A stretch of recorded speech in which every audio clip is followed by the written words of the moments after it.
ಸ್ನೇಹಿತರೆ, ಬೆಳ್ಳಿ ಲರ್ನಿಂಗ್ ಅಕಾಡೆಮಿಗೆ ಸ್ವಾಗತ. ಮಿತ್ರರೇ, ಭಾರತ ಜಾಗತಿಕ ಶಿಲ್ಪಕಲೆಗಳ ತವರೂರು. ನಮ್ಮಲ್ಲಿನ ಶಿಲ್ಪಕಲೆಗಳ ಬಗ್ಗೆ ನಮಗೆ ಅಪಾರವಾದ ಹೆಮ್ಮೆ ಇದೆ.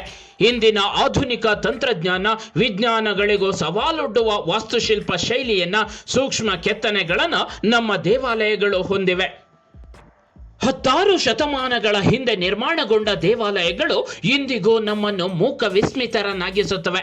ಅದರಲ್ಲೂ ನಮ್ಮ ದಕ್ಷಿಣ ಭಾರತ ಪ್ರಾಚೀನ ದೇವಾಲಯಗಳಿಗೆ ಹೆಸರುವಾಸಿಯಾಗಿದೆ. ಇಲ್ಲಿರೋ 10 ಶತಮಾನಗಳಷ್ಟು ಹಿಂದಿನ ದೇವಾಲಯಗಳು ಜಗತ್ತಿನ ಗಮನವನ್ನು ಸೆಳೆಯುತ್ತಿರುವುದರ ಜೊತೆಗೆ ಆಗಿನ ಕಾಲದ ವಿಜ್ಞಾನ ತಂತ್ರಜ್ಞಾನಗಳ ಮೇಲೂ ಬೆಳಕು ಚೆಲ್ಲುತ್ತಿವೆ.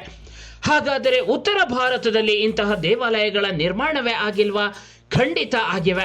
ಆದರೆ ಉತ್ತರ ಭಾರತದ ಮೇಲೆ ನಿರಂತರವಾಗಿ ನಡೀತಿದ್ದ ಪರಕೀಯರ ದಾಳಿ, ಮತಾಂಧ ಸುಲ್ತಾನರ ಆಕ್ರಮಣಗಳಿಂದಾಗಿ ಅಲ್ಲಿದ್ದಂತಹ ಭವ್ಯ ಕಲಾಕೃತಿಗಳು ನಾಮಾವಶೇಷಗೊಂಡಿವೆ. ಹಾಗಾದರೆ ದಕ್ಷಿಣ ಭಾರತದ ಮೇಲೆ ಈ ಮತಾಂಧರು ದಾಳಿನೇ ಮಾಡಲಿಲ್ವಾ? ಧರ್ಮದ ಅಮಲನ್ನ ತಲೆಗೇರಿಸಿಕೊಂಡ ಈ ಧರ್ಮಾಂಧರು ಇಲ್ಲಿನ ಸಾಂಸ್ಕೃತಿಕ ಕೇಂದ್ರಗಳ ಮೇಲೂ ದಾಳಿ ಮಾಡಿದರು. ದೇವಾಲಯಗಳೆಂದರೆ ಸಂಪತ್ತಿನ ಕೇಂದ್ರಗಳು. ಈ ಖಿಲ್ಜಿಗಳು, ತುಘಲಕರು, ವಿವಿಧ ಸುಲ್ತಾನರು ಇಲ್ಲಿನ ದೇವಾಲಯಗಳ ಮೇಲೂ ದಾಳಿ ಮಾಡಿದರು. ನಮ್ಮಲ್ಲಿನ ಅದ್ಭುತ ಗೋಪುರಗಳು, ಪುರಾತನ ದೇವಾಲಯಗಳು, ಇಲ್ಲಿನ ಕಲಾಕೃತಿಗಳು ಉಳ್ಕೊಂಡಿರುವುದರ ಹಿಂದೆ ಅನೇಕರ ಶ್ರಮವಿದೆ, ಅನೇಕರ ತ್ಯಾಗ ಬಲಿದಾನವಿದೆ. ಹಗಲು ರಾತ್ರಿ ಎನ್ನದೆ ಈ ದೇವಾಲಯಗಳ ರಕ್ಷಣೆಗಾಗಿ ಹೋರಾಡಿದ ಅನೇಕ ಯೋಧರಿದ್ದಾರೆ, ಅನೇಕ ಅರಸರಿದ್ದಾರೆ. ಅವರುಗಳ ಪೈಕಿ ಮೊದಲ ಪಂಕ್ತಿಯಲ್ಲಿ ನಿಲ್ಲುವ ಅರಸನೆಂದರೆ ತನ್ನ 80ರ ಇಳಿ ವಯಸ್ಸಿನಲ್ಲೂ ಈ ನಾಡಿಗಾಗಿ, ಈ ಸಂಸ್ಕೃತಿಗಾಗಿ, ಮಣ್ಣಿಗಾಗಿ, ಧರ್ಮದ ರಕ್ಷಣೆಗಾಗಿ ಹೋರಾಡುತ್ತಾ ಪ್ರಾಣ ಬಿಟ್ಟ ಹೊಯ್ಸಳ ವೀರ ಕೇಸರಿ 3ನೇ ಬಲ್ಲಾಳ. ಹಾಗಾದರೆ ಸನಾತನ ಧರ್ಮದ ರಕ್ಷಣೆಯಲ್ಲಿ 3ನೇ ವೀರ ಬಲ್ಲಾಳನ ಪಾತ್ರವೇನೋ? ಒಂದು ವೇಳೆ 3ನೇ ಬಲ್ಲಾಳ ಇಲ್ಲದಿದ್ರೆ ಇಡೀ ದಕ್ಷಿಣ ಭಾರತ ಏನಾಗ್ತಾ ಇತ್ತು ಎಂಬುದರ ಬಗ್ಗೆ ಇಂದಿನ ಸಂಚಿಕೆಯಲ್ಲಿ ನೋಡೋಣ ಬನ್ನಿ. ಅದಕ್ಕೂ ಮೊದಲು ಇಂತಹ ಇನ್ನಷ್ಟು ವಿಷಯಗಳನ್ನು ತಿಳಿದುಕೊಳ್ಳೋದಕ್ಕೆ ನೀವಿನ್ನೂ ನಮ್ಮ ಚಾನಲ್ಗೆ ಸಬ್ಸ್ಕ್ರೈಬ್ ಆಗದಿದ್ರೆ ಈ ಕೂಡಲೇ ಸಬ್ಸ್ಕ್ರೈಬ್ ಮಾಡಿ. ಹೊಸ ವಿಷಯಗಳ ನೋಟಿಫಿಕೇಶನ್ಗಾಗಿ ಬೆಲ್ ಬಟನ್ ಕ್ಲಿಕ್ ಮಾಡಿ. ಈ 3ನೇ ವೀರ ಬಲ್ಲಾಳ ಹೊಯ್ಸಳ ಅರಸರಲ್ಲೇ ದೀರ್ಘಕಾಲ, ಅಂದ್ರೆ 50 ವರ್ಷಗಳ ಸುದೀರ್ಘ ಕಾಲ ಆಳಿದ ಅರಸ. ಒಂದೆಡೆ ದೆಹಲಿ ಸುಲ್ತಾನರು, ಇನ್ನೊಂದೆಡೆ ಮಧುರೈ ಸುಲ್ತಾನರು, ಮತ್ತೊಂದೆಡೆ ಪಾಂಡ್ಯರು.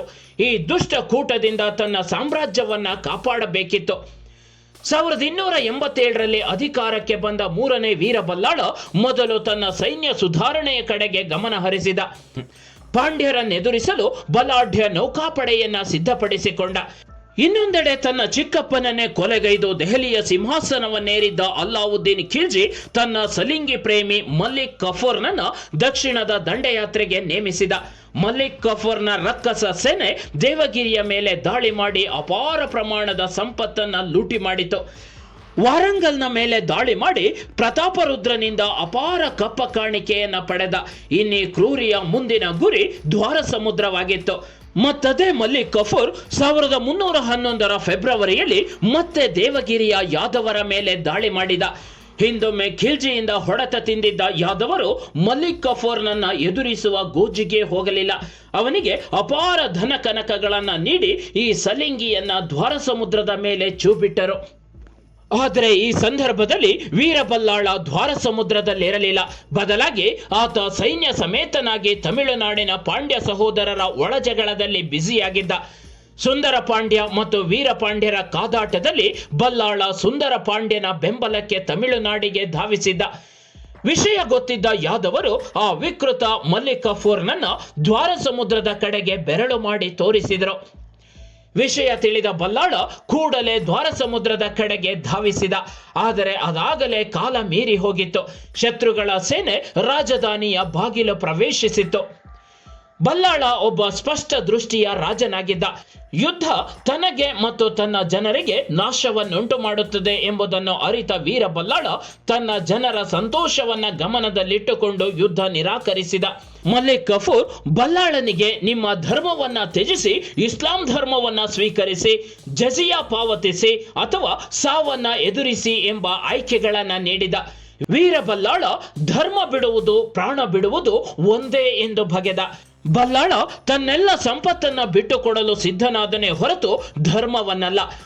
ಅಪಾರ ಪ್ರಮಾಣದ ಸಂಪತ್ತನ್ನ ಜಜಿಯಾ ತಲೆಗಂದಾಯವನ್ನಾಗಿ ನೀಡಿದ ಬಲ್ಲಾಳ.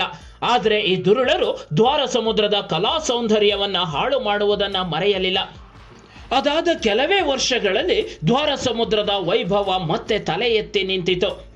ಇತ್ತ ಮತ್ತೆ ಪಾಂಡ್ಯರ ಒಳಜಗಳ ಪ್ರಾರಂಭವಾಯಿತು. ಆಗ ವೀರಬಲ್ಲಾಳ ಸುಂದರ ಪಾಂಡ್ಯನನ್ನ ಸಿಂಹಾಸನದಲ್ಲಿ ಕೂರುವಂತೆ ನೋಡಿಕೊಂಡ. ಪರಿಣಾಮವಾಗಿ ತಿರುವಣ್ಣಾಮಲೈ ಮತ್ತು ಸುತ್ತಲಿನ ಪ್ರದೇಶವನ್ನು ಬಲ್ಲಾಳನಿಗೆ ಕೊಡುಗೆಯಾಗಿ ನೀಡಿದ. ಇದನ್ನು ಬಲ್ಲಾಳ ತನ್ನ ದಕ್ಷಿಣದ ರಾಜಧಾನಿಯನ್ನಾಗಿ ಮಾಡಿಕೊಂಡ. ಅಲ್ಲಿ ಕೆಲ ದಿನಗಳ ಕಾಲ ಬಲ್ಲಾಳ ಉಳಿದುಕೊಂಡ. ಅಲ್ಲಿನ ಅರುಣಾಚಲೇಶ್ವರ ದೇವಾಲಯಕ್ಕೆ ಅಪಾರ ಕೊಡುಗೆ ನೀಡಿದ ಬಲ್ಲಾಳ. ತಿರುವಣ್ಣಾಮಲೈ ಸೇರಿದಂತೆ ತಮಿಳುನಾಡಿನ ಬೇರೆ ಬೇರೆ ಹಿಂದೂ ದೇವಾಲಯಗಳನ್ನು ಮುಸ್ಲಿಂ ಆಕ್ರಮಣಕಾರರ ದಾಳಿಯಿಂದ ರಕ್ಷಿಸಿದ್ದು ಇದೇ ವೀರಬಲ್ಲಾಳ.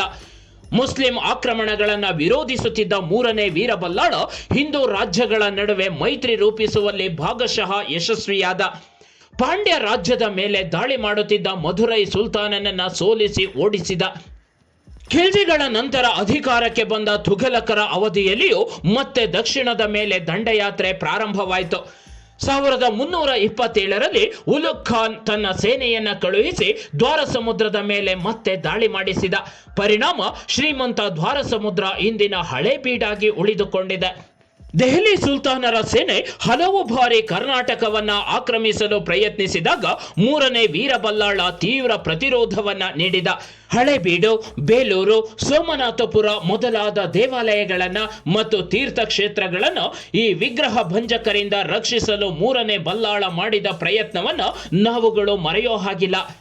ಮೂರನೇ ವೀರಬಲ್ಲಾಳ ತೋರಿದ ಪ್ರತಿರೋಧದ ಪರಿಣಾಮವಾಗಿ ಕರ್ನಾಟಕದಲ್ಲಿ ಮುಸ್ಲಿಂ ಆಕ್ರಮಣದ ವೇಗ ಕಡಿಮೆಯಾಯಿತು. ದೆಹಲಿ ಸುಲ್ತಾನರ ಆಕ್ರಮಣಗಳಿಂದ ಹಾನಿಗೊಳಗಾದ ದೇವಾಲಯಗಳನ್ನು ಮರುನಿರ್ಮಿಸುವ ಮೂಲಕ ಹಿಂದೂ ಪರಂಪರೆಯನ್ನ ಪೋಷಿಸಿದವನು ಈ ಮೂರನೇ ವೀರಬಲ್ಲಾಳ. 1311ರಲ್ಲಿ ಮಲ್ಲಿಕ್ ಕಫೂರ್ ತಮಿಳುನಾಡಿನ ಚಿದಂಬರಂ ಮತ್ತು ಶ್ರೀರಂಗಂ ದೇವಾಲಯಗಳ ಮೇಲೆ ದಾಳಿ ಮಾಡಿದಾಗ ತಡೆಯುವ ಪ್ರಯತ್ನ ಮಾಡಿದ್ದು ಇದೇ ರಾಜ ಮೂರನೇ ವೀರಬಲ್ಲಾಳ. ಪಾಂಡ್ಯರ ಸಾಮ್ರಾಜ್ಯ ಕುಸಿತಗೊಂಡ ಮೇಲೆ ಮಧುರೈ ಸುಲ್ತಾನರನ್ನ ಎದುರಿಸಿ ತಮಿಳುನಾಡಿನ ದೇವಾಲಯಗಳನ್ನು ರಕ್ಷಿಸಲು ಮುಂದಾಗಿದ್ದು ಕೂಡ ಇದೇ ಹೊಯ್ಸಳ ಶ್ರೇಷ್ಠ ಮೂರನೇ ವೀರಬಲ್ಲಾಳ ಮಹಾರಾಜ. ಇನ್ನೊಂದೆಡೆ ಹೊಯ್ಸಳ ಸಾಮ್ರಾಜ್ಯ ಅವನತಿಯ ಹಾದಿ ಹಿಡಿದಿದ್ದಾಗ ತಮ್ಮ ಸಾಮಂತರಾಗಿದ್ದ ಹರಿಹರ ಮತ್ತು ಬುಕ್ಕರಾಯರಿಗೆ ಹಿಂದೂ ಸಾಮ್ರಾಜ್ಯವನ್ನ ಸ್ಥಾಪಿಸುವಂತೆ ಸ್ಫೂರ್ತಿಯಾಗಿದ್ದು ಇದೇ ಮೂರನೇ ವೀರಬಲ್ಲಾಳ.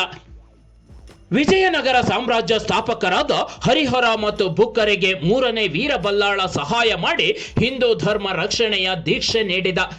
ಮೂರನೇ ಬಲ್ಲಾಳನ ಶೌರ್ಯದಿಂದ ಪ್ರೇರಿತರಾದ ವಿಜಯನಗರದ ರಾಜರು ಮುಂದೆ ಹಿಂದೂ ಧರ್ಮದ ರಕ್ಷಣೆಯನ್ನ ತಮ್ಮ ಪ್ರಮುಖ ಆದ್ಯತೆಯನ್ನಾಗಿ ಮಾಡಿಕೊಂಡರು. ತನ್ನ ವೃದ್ಧಾಪ್ಯದಲ್ಲೂ ಕೂಡ ಮೂರನೇ ಬಲ್ಲಾಳ ಧರ್ಮ ರಕ್ಷಣೆಗೆ ಬದ್ಧನಾಗಿ ನಿಂತಿದ್ದ. ಹಿಂದೂ ನಾಯಕರಲ್ಲಿ ಏಕತೆ ಮತ್ತು ಶಾಂತಿಯನ್ನ ಸ್ಥಾಪಿಸುವ ಅಗತ್ಯವನ್ನ ಮನಗಂಡ ಬಲ್ಲಾಳ ಹಲವು ಸಂಸ್ಥಾನಗಳ ಸಹಾಯವನ್ನ ಪಡೆದುಕೊಂಡ. ಈ ಮೂಲಕ ಪರಕೀಯರ ದಾಳಿಯಿಂದ ಹಿಂದೂ ಧರ್ಮವನ್ನ ರಕ್ಷಿಸುವ ಪ್ರಾಮಾಣಿಕ ಪ್ರಯತ್ನ ಮಾಡಿದ ರಾಜ ಮೂರನೇ ವೀರಬಲ್ಲಾಳ. 1341ರಲ್ಲಿ ಮಧುರೈನ ಸುಲ್ತಾನ ಅಲಾವುದ್ದೀನ್ ಉಡಾಜಿ ಬಲ್ಲಾಳನ ದಕ್ಷಿಣದ ರಾಜಧಾನಿ ತಿರುವಣ್ಣಾಮಲೈ ಮೇಲೆ ದಾಳಿ ಮಾಡಿದ. ಈ ಯುದ್ಧದಲ್ಲಿ ಉಡಾಜಿ ಹತನಾದ. ಇದರೊಂದಿಗೆ ಆರಂಭದಲ್ಲಿ ಬಲ್ಲಾಳನಿಗೆ ಜಯವಾಯಿತು. ನಂತರ ಅಧಿಕಾರಕ್ಕೆ ಬಂದ ಗಿಯಾಜುದ್ದೀನ್ ಧಮ್ಖಾನಿ ಕಣ್ಣಾನೂರು ಕೋಟೆಗೆ ಮುತ್ತಿಗೆ ಹಾಕಿದ. 6 ತಿಂಗಳುಗಳ ಕಾಲ ಯುದ್ಧ ನಡೆಯಿತು. ಉಭಯ ಪಡೆಗಳು ಕದನ ವಿರಾಮವನ್ನ ಘೋಷಿಸಿದವು. ಇದರಿಂದ ಮೂರನೇ ಬಲ್ಲಾಳ ಯುದ್ಧ ಸಿದ್ಧತೆಯನ್ನೇ ನಿಲ್ಲಿಸಿದ. ಇದೇ ಸಮಯಕ್ಕಾಗಿ ಕಾಯುತ್ತಿದ್ದ ಮಧುರೈ ಸುಲ್ತಾನ ಒಂದು ದೊಡ್ಡ ಪಡೆಯೊಂದಿಗೆ ಏಕಾಏಕಿ ಬಲ್ಲಾಳನ ಮೇಲೆ ದಾಳಿ ಮಾಡಿದ. ಸರಿಯಾಗಿ ಯುದ್ಧಕ್ಕೆ ಸಿದ್ಧವಾಗದ ಕಾರಣ ಹೊಯ್ಸಳ ಸೇನೆ ಸೋಲನ್ನು ಅನುಭವಿಸಬೇಕಾಯಿತು. ಬಲ್ಲಾಳನನ್ನ ಸೆರೆ ಹಿಡಿದು ಆತನಿಗೆ ಚಿತ್ರ ಹಿಂಸೆ ನೀಡಲಾಯಿತು. ಆತನೊಬ್ಬ ವೃದ್ಧ ಎಂಬುದನ್ನು ನೋಡದೆ ಕ್ರೂರಿಗಳು ಬಲ್ಲಾಳನನ್ನ ಕೊಂದು ಅವನ ಚರ್ಮ ಸುಲಿದು ಚರ್ಮವನ್ನ ಹುಲ್ಲಿನಿಂದ ತುಂಬಿಸಿ ನೇತು ಹಾಕಿದರು. 80 ವರ್ಷ ವಯಸ್ಸಿನ ಮಹಾನ್ ಬಲ್ಲಾಳ ಮಧುರೈ ಸುಲ್ತಾನರ ವಿಶ್ವಾಸಘಾತಕತನಕ್ಕೆ ಬಲಿಪಶುವಾದ. ದಕ್ಷಿಣ ಭಾರತದಲ್ಲಿ ಪರಕೀಯ ಸುಲ್ತಾನರ ವಿರುದ್ಧ ಸ್ವಾತಂತ್ರ್ಯದ ಮಹಾಯುದ್ಧವನ್ನ ಪ್ರಾರಂಭಿಸಿದ ಕೀರ್ತಿ ಮೂರನೇ ವೀರಬಲ್ಲಾಳನಿಗೆ ಸೇರತ್ತೆ. ದಕ್ಷಿಣ ಭಾರತದಲ್ಲಿನ ಕತ್ತಲೆಯ ಐತಿಹಾಸಿಕ ರಾಜಕೀಯ ವಾತಾವರಣದಲ್ಲಿ ಬಲ್ಲಾಳನನ್ನ ಶ್ರೇಷ್ಠ ರಾಜಕೀಯ ನಾಯಕನೆಂದು ವಿವರಿಸಲಾಗಿದೆ. ಬಲ್ಲಾಳ ಸಮರ್ಥವಾಗಿ ಚಲಾಯಿಸಿದ್ದ ಹಿಂದೂ ಒಕ್ಕೂಟದ ಮಿಲಿಟರಿ ನಾಯಕತ್ವ ಅವನ ಮರಣದ ನಂತರ ವಿಜಯನಗರದ ರಾಜರ ಹೆಗಲೇರಿತು.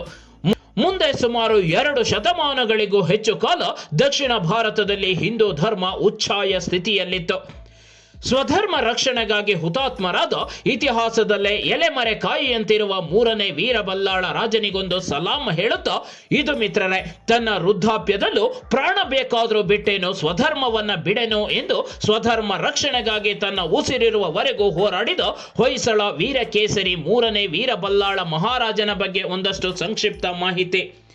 ಈ ವಿಡಿಯೋ ನಿಮಗೆ ಇಷ್ಟವಾಗಿದ್ರೆ ಲೈಕ್ ಮಾಡಿ, ಶೇರ್ ಮಾಡಿ, ನಿಮ್ಮ ಅನಿಸಿಕೆಗಳನ್ನು ಕಮೆಂಟ್ಸ್ ಮೂಲಕ ತಿಳಿಸಿ. ಮುಂದಿನ ಸಂಚಿಕೆಯಲ್ಲಿ ಇಂತಹ ಇನ್ನಷ್ಟು ವಿಷಯಗಳೊಂದಿಗೆ ಭೇಟಿಯಾಗೋಣ.